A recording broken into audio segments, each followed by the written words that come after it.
Bonjour à toutes et à tous et bienvenue dans le 29e numéro de la Gazette du Maine, le podcast de Stephen King France qui vous résume l'actualité de Stephen King. Je suis Émilie et je suis très heureuse de vous emmener avec moi en balade dans le Maine pour vous conter les nouvelles informations depuis le 30 décembre.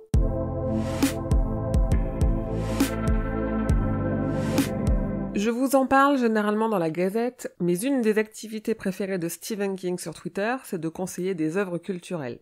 En 2019, il a conseillé pas moins de 23 séries, 5 films et 25 lectures. Je vous ai tout listé dans un article sur le site pour vous donner des idées de choses à voir ou à lire pour cette année. Tout bientôt, avec les compagnons du roi Stephen, on va commencer à vous parler de la Tour Sombre. Avant d'entamer notre lecture, il a fallu se poser plusieurs questions.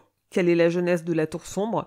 Quel roman lire avant d'attaquer le cycle? Dans quel ordre lire le cycle et ses 8 tomes? C'est quoi Concordance? Quid des adaptations?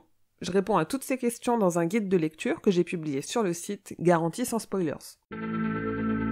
Fin mars, Albin Michel éditera la nouvelle Le Molosse surgit du soleil dans sa collection Ado, je vous en parlais dans la dernière Gazette.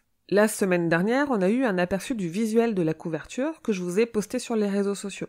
On a aussi appris qu'en octobre, ils publieront dans le même format le roman La petite fille qui aimait Tom Gordon, et qu'ils publieront aussi 2 autres histoires de King pour les ados en 2021.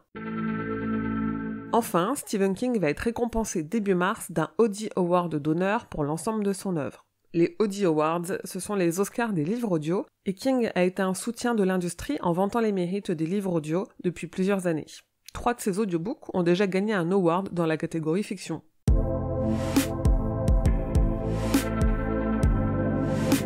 La série Le Fléau est en tournage et on a eu la première photo volée avec un aperçu d'Alexander Skarsgård dans le rôle de Randall Flagg. La série The Outsider arrive ce soir, lundi 13 janvier 2020, sur le réseau OCS à J+1 des États-Unis qui, eux, ont la série sur HBO. Si vous m'écoutez depuis la Belgique, sachez que chez vous, The Outsider est diffusé sur BTV en même temps que sur OCS en France, c'est-à-dire le lundi soir. La semaine dernière, on a eu droit à une dernière vidéo de 2 minutes 30 de la série avec des images inédites, une interview de King et des interviews des membres de l'équipe et du casting. Je vous le laisse sous-titrer, vous pouvez donc la retrouver sur la chaîne YouTube de Stephen King France. D'ailleurs, sur les réseaux sociaux de Stephen King France, vous pouvez aller retrouver les photos officielles de 9 des personnages de la série. Pas de saison 4 pour Mr. Mercedes. Ce n'était pas un projet, puisqu'avec les 3 premières saisons, la trilogie de King est adaptée complètement, mais avec les Américains, on ne sait jamais, surtout avec un nom aussi vendeur que King en ce moment. En tout cas, le réseau AT&T a annoncé la fermeture de sa chaîne Audience Network, ce qui devrait empêcher toute éventualité d'une saison 4 sortie de nulle part. Et côté adaptation en comics, on a eu une image d'une couverture alternative de Sleeping Beauties, le comic book adapté du roman de Stephen et Owen King. Toujours pas plus d'infos sur les dates de sortie en revanche.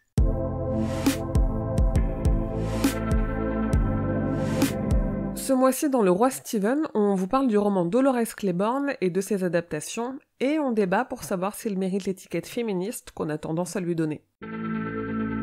Je vous en avais parlé il y a presque 1 an, après le Monopoly et le Cluedo, la société de jeux de plateau USA Opoly préparait un jeu de plateau de stratégie coopératif, toujours sous licence Salfilm.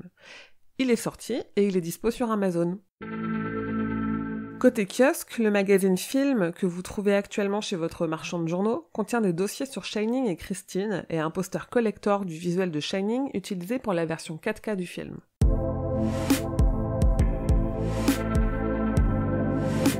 Si l'Institut arrive bien chez Albin Michel le 29 janvier, je me suis plantée sur la sortie de l'Outsider en poche. J'étais passée à côté d'un changement de date, alors vous pouvez rassurer dans vos agendas, l'Outsider en poche chez le livre de poche, c'est pour le 19 février. Mais la série l'Outsider, elle arrive bien ce soir, lundi 13 janvier 2020, sur OCS avec 2 épisodes. Mercredi 15 janvier sort en DVD et Blu-ray le 2e chapitre de Salfilm, et on a appris que le 5 mars, Audiolib sortira la version audio d'écriture Mémoire d'un métier, l'essai autobiographique et riche en conseils de Stephen King sur son métier d'écrivain.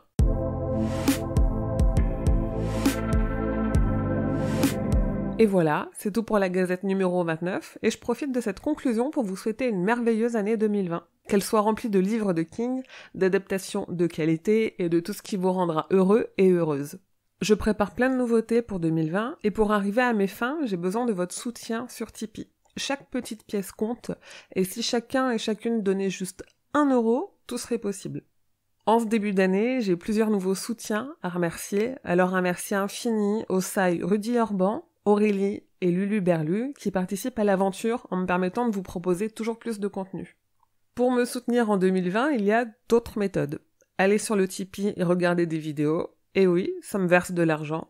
Cliquez sur les quelques publicités qu'il y a sur le site. Ou tout simplement, achetez vos livres en passant par les liens Amazon et Fnac de mon site. Ça me permet de me reverser une petite commission et de rembourser tous les frais du site, de podcast, et tout le temps passé à faire tout ça. Et pour discuter, échanger, questionner, rien ne change cette année, vous pouvez venir me trouver à tout moment, ainsi que tous les autres fans sur les différents réseaux de Stephen King France, c'est-à-dire Instagram, Twitter, Facebook la page, mais aussi Facebook le groupe, et aussi sur Discord depuis quelques mois. D'ailleurs, sur Discord, il y a régulièrement des fans qui donnent leurs livres en doublon, alors je vous recommande vraiment de venir nous rejoindre pour profiter de tous ces bons plans. Et comme d'habitude, rendez-vous sur le site stephenkingfrance.fr dans l'article de cette gazette numéro 29 pour avoir plus de détails sur toutes les infos dont je viens de vous parler. Je vous dis merci et à bientôt, fidèles auditeurs et auditrices, que vos journées soient longues et vos nuits plaisantes.